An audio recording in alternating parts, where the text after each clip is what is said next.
the elites and their enemies. That's our show tonight.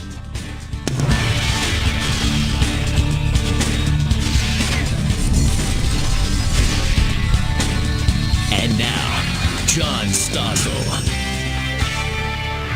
We all love to complain about elites, the people who seem to have a special advantage, privileges in life. I think about those rich people who go to the fancy parties that appear in the style sections of our newspapers. And the spoiled rich kids who party all night. I resent them because I don't think most worked for their wealth. They don't contribute.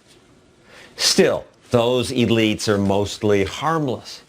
But there's one group of truly dangerous elites, the politicians who have power over others. The spoiled party kids may have stupid ideas, but they can't impose them on the rest of us. But politicians can. Politicians get to use force, government force, and like the old Soviet tyrants with their 5-year plans, American politicians have plans for us. For example, Hillary Clinton thinks it's her job to create jobs. I've put forward specific plans about how we're going to create more good-paying jobs. We are going to create them?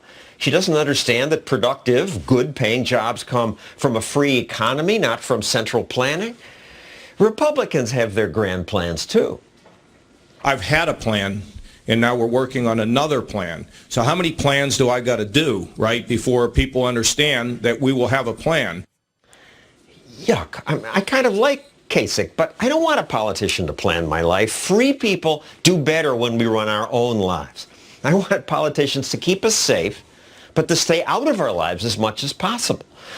And one senator running for president, I think, stands for that.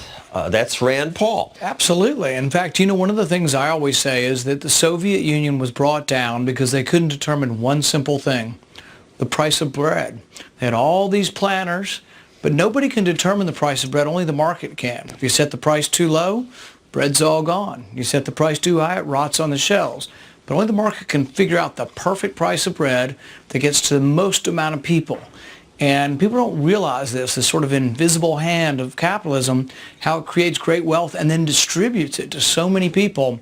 And there's a danger because we have one candidate actually running on a platform of socialism in our country. And they applaud Bernie Sanders, and people applauded in the audience when he said, "What's wrong with socialism? It's working in Europe." What do you say to that? Well, I would say that within socialism, there's the inherent implied force or violence. And I tell people, I go to college. No, says Bernie, it's just we're going to take care of the poor. Yeah, I tell people there's nothing sexy or cool about socialism. It is implied violence, and it's not accidental that throughout history, when we've had socialist regimes, often they've ended in violence, often in mass violence towards people. How is it implied violence? It's implied violence because they take away your choices. So, for example, if you want to sell bread, they won't let you sell bread unless you have the official imprimatur of the state or unless the state owns the bread company. If I want to buy bread from you, they won't let me buy it from you either. So our choice as consumers is taken away. And I think there's an irony here because many of these people say, oh, no, I'm pro-choice.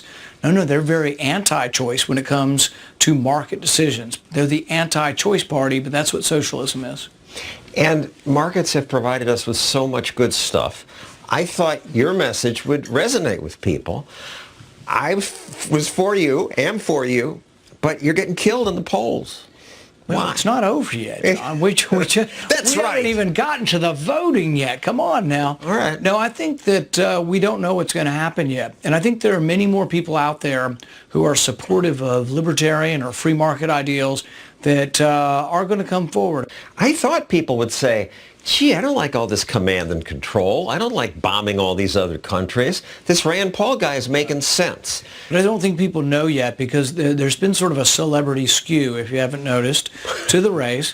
And I've noticed. Nobody quite knows exactly what economic system that celebrity is for, but trust him because he's smart and all-powerful and give him more power and he'll fix everything.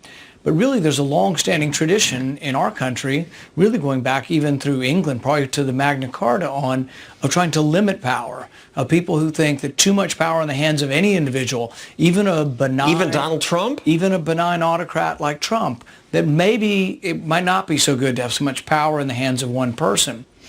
Well, I'm glad you call him benign. I'm surprised you call him benign. Perhaps benign.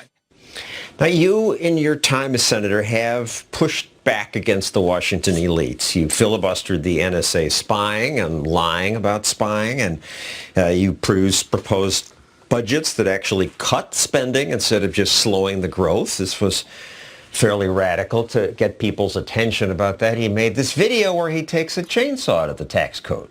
Hey, I'm Rand Paul, and I'm trying to kill the tax code, all 70,000 pages of it. So I like that, obviously, but did you steal that idea from me? Because 2 years ago, I did the same kind of thing. Let's see. You know what? I think ours was better because we had Jimi Hendrix playing in the background of ours. Well, yours may be better, and you can steal from me all you want. Most everybody in America knows they can't spend more than comes in with their paycheck. And I think they are upset by a government that borrows $1 million a minute.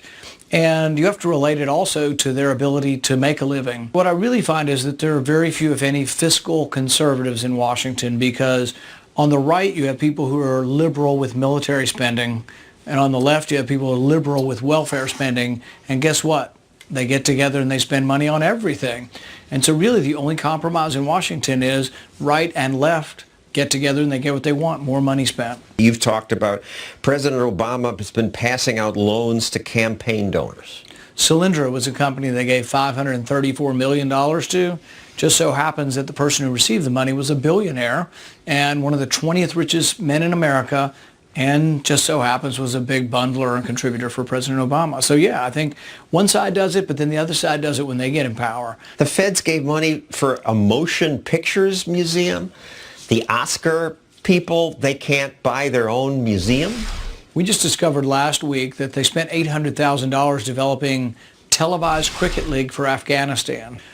I can give you 1,000 of these. I mean, we have listed a lot of these in our waste. Why don't they stop then? Because I think the voters spending continues and goes on forever and never stops. But we do have the power, and this is what annoys people. We have a Republican Congress, House and Senate. Republicans like to say, oh, it's all the big spending Democrats. It's both. It's big spending Democrats and big spending Republicans. And maybe that's what the public wants. Well, I think the public doesn't want the disaster that comes with this. They don't know about the disaster. 2008, we had a panic. We had a near disaster, and we can have that again if you continue with this. We are an over-leveraged system, and eventually people 2008, the disaster you're referring to is the popping of the housing bubble. Right. But that was created by over-leveraging the system, Federal Reserve policy, keeping interest rates so low that everybody thought, keep building, and no feedback loop of interest rates rising to slow things down. And I blame that on the Fed, frankly. And I think Fed policy got us into the panic of 2008. But it's a little bit interrelated to deficit spending because we pay off our debts with cheap money, with low interest rates. So the Fed allows an accommodation of a large debt. They are hand in glove together. No money to pay for the old people, no money in people's bank accounts. If you destroy the currency, that's what happens. Two minor points I'd like to end with. It bothers me when politicians and media people say this about the president, whoever that will be. His job is to run the country. You hired this guy to run the country. Rise up and elect responsible people to run the country. I didn't know that you guys ran the country. I thought we free people around here ran the country, and you run the government. And that's why, my candidacy is a bit of an anomaly, because I'm not running to run the economy or the country. In fact, I say I'm running to give power back to the people. I think the real problem is we try to run too many things in the economy, and we have accumulated so much power in the executive branch that we're disturbing the normal market forces that do create wealth. You bet. And a final point, to help you bring these ideas to more people, his staff is trying new technology like live streaming, having a camera follow him all day. And on this one day, you didn't sound like you thought it was a good idea. Here's a clip. The third question, most popular question from Google is Rand Paul still running for president?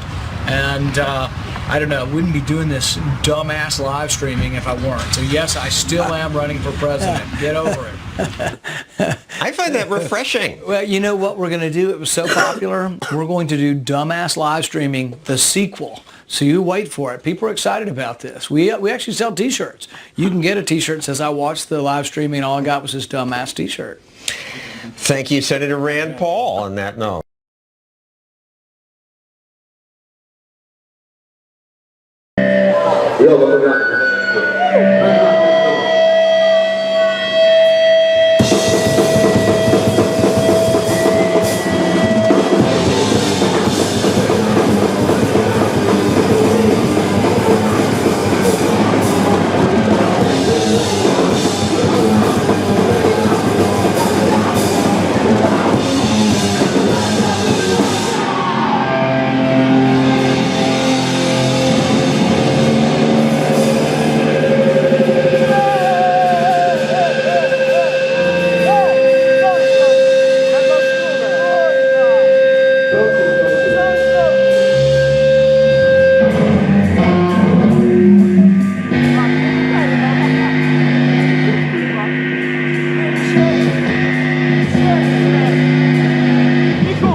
Ten zet voor van de liefde.